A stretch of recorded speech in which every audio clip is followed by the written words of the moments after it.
परमपिता परमेश्वर सतगुरु रामपाल जी भगवान ने असंख्य अनमोल तत्व ज्ञान युक्त सत्संग किए हुए हैं। लेकिन साथ संगति में हम जो भाई बहन आते हैं, हमारा जो मकसद है वो परमेश्वर के इस ज्ञान को जो परमात्मा ने 27 वर्षों से हमें दिया है, उस ज्ञान का जो निष्कर्ष है, उस ज्ञान का जो सार है, उन सत्संगों के माध्यम से परमात्मा हमें क्या समझाना चाहते हैं, परमात्मा हमें क्या सिखाना चाहते हैं, उसका जो निष्कर्ष है, उसका जो सार है, वो सात संगतियों में निकल के आता है, जिससे हमारा भक्ति मार्ग पे दृढ़ता बढ़ती है और पूज्य गुरुदेव जी में विश्वास बढ़ेगा। और परमात्मा में विश्वास हमारा उसी समय बढ़ेगा जब हम परमात्मा को परमात्मा मान लेंगे। जब तक हम पूज्य गुरुदेव जी को एक आम व्यक्ति मानेंगे, एक आम संत मानेंगे, केवल अपना एक जो है गुरु मानेंगे, तब तक उनके अंदर वो भाव, वो श्रद्धा, वो समर्पण पैदा नहीं हो सकता। चाहे हम कितनी बात बनाएं, चाहे हम मुख से उन्हें परमात्मा कहें, चाहे बंदी छोड़ कहें। और परमात्मा ने बताया कि इसका एक फॉर्मूला है, अपने गुरु को परमात्मा मानने का एक फॉर्मूला है। उस फॉर्मूले के बिना, भगत जी वो आईपैड देना, उसका परमात्मा ने एक फॉर्मूला बताया हमें। क्योंकि जैसे हम गणित के कोई सवाल निकालते हैं तो हर सवाल का एक सूत्र होता है, उस सूत्र के बिना हम उस सवाल को कंप्लीट नहीं कर सकते, चाहे कोई कितना ही विद्वान क्यों ना हो, चाहे कोई अपनी तरफ से कितना ही प्रयास क्यों ना करे। तो ऐसा ही ये भक्ति मार्ग है। और भक्ति मार्ग में भी परमात्मा ने हमें जो सूत्र बताए हैं, जो फॉर्मूले बताए हैं, जब तक हम उनका प्रयोग नहीं करेंगे,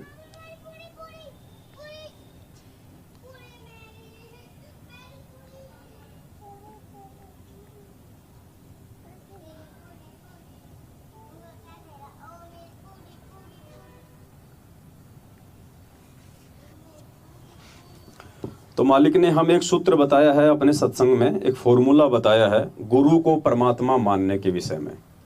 उसके बिना हम कितना ही प्रयास कर लें, हम गुरु जी को परमात्मा नहीं मान सकते। और बहुत सा सिंपल है, बहुत ही सिंपल है। और उस फॉर्मूले के ऊपर हम सभी सत्सेवक भाई बहन पिछले कई वर्षों से चल भी रहे हैं। और फॉर्मूला परमात्मा ने 2019 से संगत में लागू भी करवा दिया था, जब से हमने मेरठ से सतगुरु रामपाल जी भगवान का प्रकट दिवस मनाने का हमने वो शुरू किया था।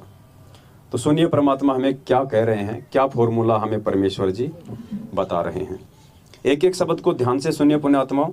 साथ संगति का यही फायदा है कि साथ संगति से हमारे को दृढ़ता लेनी है, हमारे को विश्वास बढ़ाना है, आपसी प्यार प्रेम और भाईचारे को हमने जो है बढ़ावा देना है।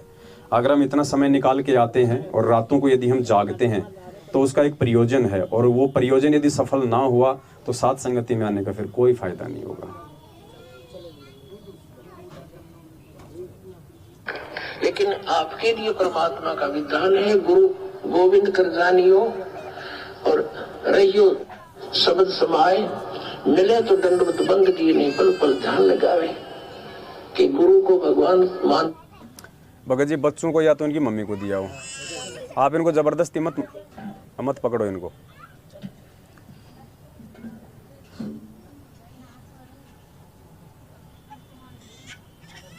ये माता बहनों से प्रार्थना है भाई, थोड़ा सा शांति से रहो। अगर आए हो तो कुछ सुनो, कोई विशेष बात करनी है तो अंदर चले जाओ कमरे में। मनोज भगत जी ने किवाड़ खोल रखे हैं।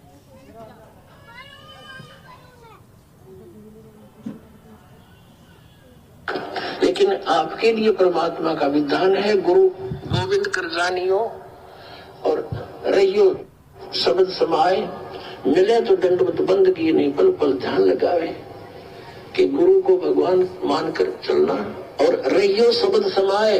शब्द समाए रखना मतलब जो उसने मंत्र दिया है वो सत मंत्र सतनाम, यानी सत भक्ति, उसमें लीन रहना, गुरु जी को भगवान मानना और जो उपदेश मंत्र दिया उसमें समाये रहना, उसकी भक्ति पर ज्यादा ध्यान रखना। और जब भी मिले तो दंडवत बंद की, जहाँ मिले वहाँ दंडवत प्रणाम करना, और नहीं मिल पाती हो जैसे घर पे तो पल पल ध्यान लगावे।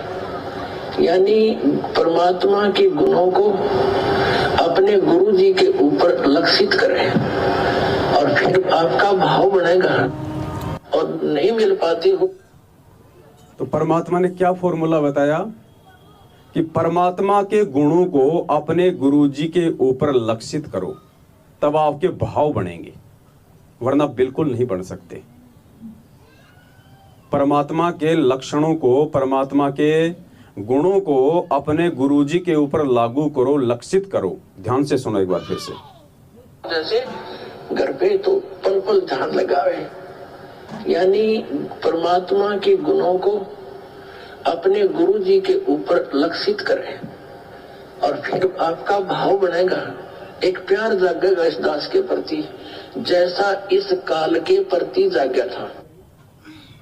क्या कह रहे हैं पूज्य गुरुदेव जी कि परमात्मा के गुणों को अपने गुरुदेव के ऊपर लक्षित करो, फिर आपका प्यार जागेगा, आपके भाव बढ़ेंगे, जैसा इस काल के प्रति जगा था। तो पुण्यात्माओं, ये गुरु जी का एक आदेश हो गया आप और हमारे लिए। अभी सत्संग तो हम सुनते हैं, बहुत सुनते हैं ये, लेकिन हमारा ध्यान नहीं जाता कि यहाँ गुरु जी क्या बात बोल रहे हैं, कितनी इंपॉर्टेंट बात यहाँ बोल दी परमात्मा ने कि परमात्मा के लक्षणों को अपने गुरु जी के ऊपर लक्षित करो। ये आदेश भी हो गया गुरु जी का। तो परमात्मा का सबसे पहला गुण क्या है? परमात्मा किसी माँ के गर्भ से जन्म नहीं लेता है। परमात्मा स्वयंभू होता है। परमात्मा आदि अनादि होता है। ना सतगुरु जननी जने जाके माना बाप, पिंड ब्रह्मांड से रहित है ना वहां तीनों। तो ये आदेश हो गया हमारे पूज्य गुरुदेव जी का आप और हमारे लिए। तो परमेश्वर का जो प्रथम जो गुण होता है वो होता है स्वयंभू। वो प्रकट होते हैं, वो किसी माँ के गर्भ से जन्म नहीं लेते, इसलिए हम उस परमेश्वर को मानुष नहीं मान सकते। इसीलिए आदरणीय गरीबदास जी महाराज जी ने कहा है कि गुरु को मानुष जो गिने और करे चरणा अमृत को पान। यानी आप गुरु जी के चरणों का अमृत भी पी रहे हैं और गुरु जी को मानुष भी मान रहे हैं, अपने जैसा माँ से जन्म लेके आया हुआ। कहते ते नर नरक में जाएंगे, जन्म जन्म बने समान। वो कुत्ते की योनि में जाएगा ऐसा प्राणी जिसने अपना गुरु भी बना रखा है और गुरु को फिर अपने जैसा सामान्य व्यक्ति भी मानता है। और दूसरी वाणी में आदरणीय गरीबदास जी महाराज जी कहते हैं कि गुरु मानुष कर जानते वो नर कहिए अंध।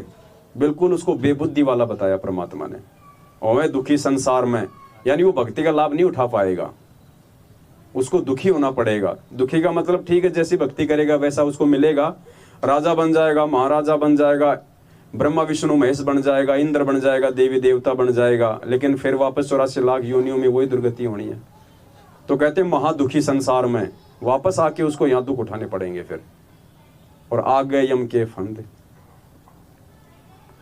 तो ये जो लक्षण है परमात्मा का, जो गुरुदेव अपने सत्संग में कह रहे हैं, आप और हमने तो शायद ये सत्संग भी नहीं सुना था सन 2019 में ये, लेकिन सन 2019 से हम सभी भाई बहन परमात्मा जी का प्रकट दिवस मना रहे हैं, सतगुरुदेव जी का प्रकट दिवस मना रहे हैं। तो पुण्यात्माओं, ये सबूत तो बाद में आ रहे हैं, और परमात्मा अपने बच्चों के माध्यम से पहले सारी चीजें भक्ति मार्ग की लागू करवा रहे हैं। इससे ये साबित होता है कि सात संगतियां परमात्मा जी का विशेष प्रसाद है, ये आशीर्वाद है परमात्मा का। और केवल एक ही बस ये बात है और कोई बात नहीं है, बस हम गुरु को भगवान मान लें।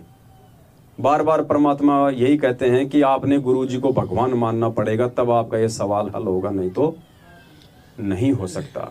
और केवल भगवान को ही भगवान माना जा सकता है, और किसी को भगवान नहीं मान सकते। और भगवान ये बात बोल सकता है कि आपने गुरु को भगवान मानना पड़ेगा।